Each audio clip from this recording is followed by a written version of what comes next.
Baik, selanjutnya saya akan menjelaskan mengenai studi kasus. Yang pertama itu jenis kasus pelanggaran dokumen dan perjalanan yang terjadi di Indonesia. Kasus yang pertama itu sebanyak 8 orang warga negara India ditangkap pihak imigrasi kelas 1 Jakarta Pusat. Mereka diduga terkait sindikat pemalsuan visa dan cat keimigrasian negara asing. Satu orang berinisial V diduga adalah penyedia jasa pemalsuan dokumen. Sementara itu, 7 orang lainnya adalah pengguna jasa pemalsuan. Direktorat Jenderal Keimigrasian Jakarta Pusat.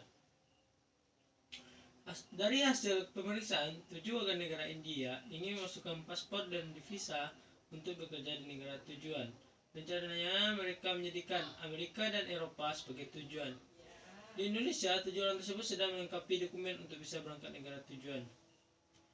Berdasarkan Undang-Undang Hukum Pidana KUHP, saat itu imigrasi mengamankan 4 warga negara yang tidak dapat menunjukkan dokumen resmi perjalanan saat dilakukan operasi di wilayah kerja imigrasi kelas 1 Jakarta Pusat.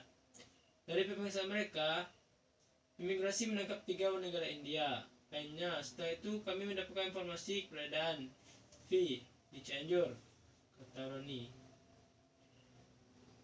V ditangkap petugas kantor imigrasi Sukabumi. Hal ini terjadi setelah kantor imigrasi kelas 1 Jakarta Pusat langsung berkoordinasi dengan kantor imigrasi kelas 2 Sukabumi. Dari hasil penggeledahan di rumah V, ditemukan barang bukti seperti 4 paspor India, beberapa alat komunikasi, cat perusahaan, visa, stiker visa yang diduga palsu. Dari temuan barang bukti tersebut, mereka bisa dijerat pasal 123 Undang-Undang Nomor 6 Tahun 2011 tentang keimigrasian dengan tuntutan penyeludupan orang dan pemalsuan dokumen. Hukuman maksimalnya 5 tahun penjara dan denda 500 juta. Kasus kedua itu kasus human trafficking atau perdagangan manusia. Kerap diawali dengan pemalsuan dokumen. Selain kepolisian, peran petugas imigrasi juga penting untuk mengungkapkan hal ini. Konsulat Jenderal Amerika Serikat pun mewadahi hal ini dengan menggelar pelatihan untuk ratusan penyidik Polda Jatim dan petugas imigrasi. Pelatihan ini berfokus pada pemerangan perdagangan manusia dan eksploitasi anak. Analisis dokumen, deteksi palsu, hingga fitur keamanan paspor dan visa. Karena ini memperingati anti perdagangan manusia di seluruh dunia.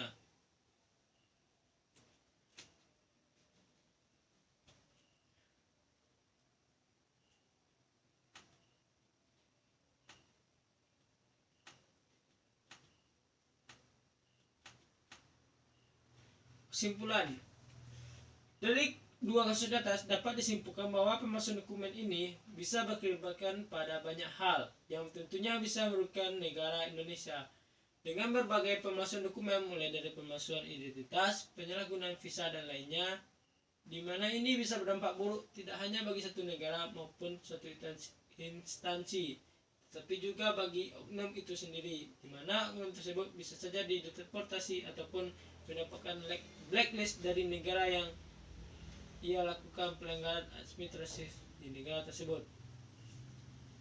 Bahkan ini juga bisa membahayakan kita sesama manusia, di mana bisa saja pemalsuan dokumen ini membuat terjadinya human trafficking atau perdagangan manusia, yang tentunya sangat melanggar hak asasi manusia dan sangat dilarang hampir di seluruh negara yang ada di dunia ini. Karena perdagangan manusia bisa dibilang merupakan suatu kegiatan yang tak lazim yang dilakukan oleh oknum-oknum yang tidak bertanggung jawab. Mungkin sekian studi kasus yang saya review. Terlebih kurang mohon maaf. Assalamualaikum warahmatullahi wabarakatuh.